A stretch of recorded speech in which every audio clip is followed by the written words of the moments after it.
Hello friends, আপনারা এখন মোটামুটি সবাই জানেন যে ময়দা আমাদের জন্য খুব খারাপ একটা জিনিস।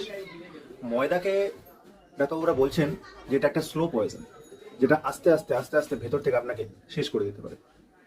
এখন রিসেন্টলি একটা জিনিস খুব চলছে, জিজ্ঞেস করলেই পেশেন্টরা বলেন যে না, আমরা ময়দা খাই না, আমরা বাইরের কোনো পরোটা কচুরি এসব খাই না, আমরা ঘরে আটা দিয়ে বানিয়ে খাই। আচ্ছা, আপনি যদি বাইরের পরোটা কচুরি অ্যাভয়েড করেন, তাহলে কি আপনি ময়দাকে অ্যাভয়েড করছেন? এটা কি সম্ভব? আপনি হয়তো বাইরের কচুরি পরোটা এটাকে অ্যাভয়েড করছেন, কিন্তু আরও অনেক এরকম খাবার আমরা ডেইলি কনজিউম করি যেগুলোতে কিন্তু ময়দা দিয়ে তৈরি হয়। আমাদের চারপাশে অদৃশ্য ময়দার পাহাড় আছে যা আমাদেরকে ঘিরে রেখেছে।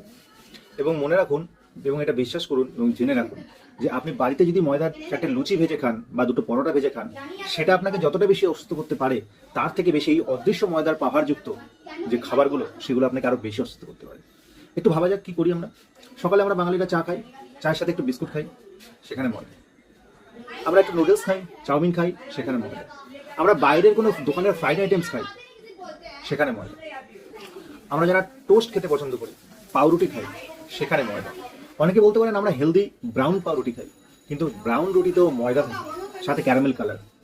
কাজেই আমরা আমাদের অজান্তে এই ময়দার অদৃশ্য সাম্রাজ্যে আটকে পড়েছি। এখান থেকে বাঁচার উপায় একটাই, আমাদের একটু পড়তে হবে। কোনো জিনিস কেনার আগে একটু প্যাকেটটা উল্টে তার ইনগ্রেডিয়েন্টস লিস্টটা একটু পড়তে হবে। সকালবেলা চায়ের সাথে কি আমরা বিস্কুট খাবো না? অবশ্যই খাবো। আমাদের কাছে অপশন আছে, আমরা অ্যারারুট বিস্কুট খেতে পারি, আমরা ওটস বিস্কুট খেতে পারি, এটা আমরা খেতে পারি। ঠিক আছে, এটা আমরা করতে পারি।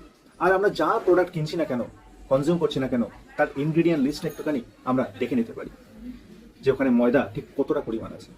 আর এটা মনে রাখবেন, আপনি লাইভ টাটকা ময়দার লুচি বা পরোটা ভেজে খেলে আপনার শরীরে যতটা বেশি ক্ষতি হবে, তার থেকে অনেক বেশি ক্ষতি এই সমস্ত প্যাকড প্রোডাক্টে যে রিফাইন্ড ময়দা, যেটা কতদিন আগে তৈরি করার পর, প্যাকেজিং করার পর সেখানে প্রিজারভেটিভ অ্যাড করে আপনার জন্য প্রিজার্ভ করে রেখে আপনাকে দেওয়া হচ্ছে, এবং আপনি সেটাকে আরও প্রিজার্ভ করে অনেক দিন বসে কনজিউম করছেন।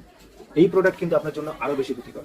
এই ময়দা থেকে আমাদের শরীরের ব্লাড ভেসেলসের মধ্যে ডিপোজিশন শুরু হয়, ব্লকেজ শুরু হয়। আমরা হার্ট ব্লকেজ শুনেছি, আমরা ব্রেনে শুনেছি, আমরা পায়ের দিকের ব্রেনে ব্লকেজ শুনেছি। অনেক ধরনের ব্লকেজ তৈরি হয়। এছাড়াও শরীরের মধ্যে অনেক প্যাথোফিজিওলজিক্যাল কন্ডিশনস তৈরি হয়।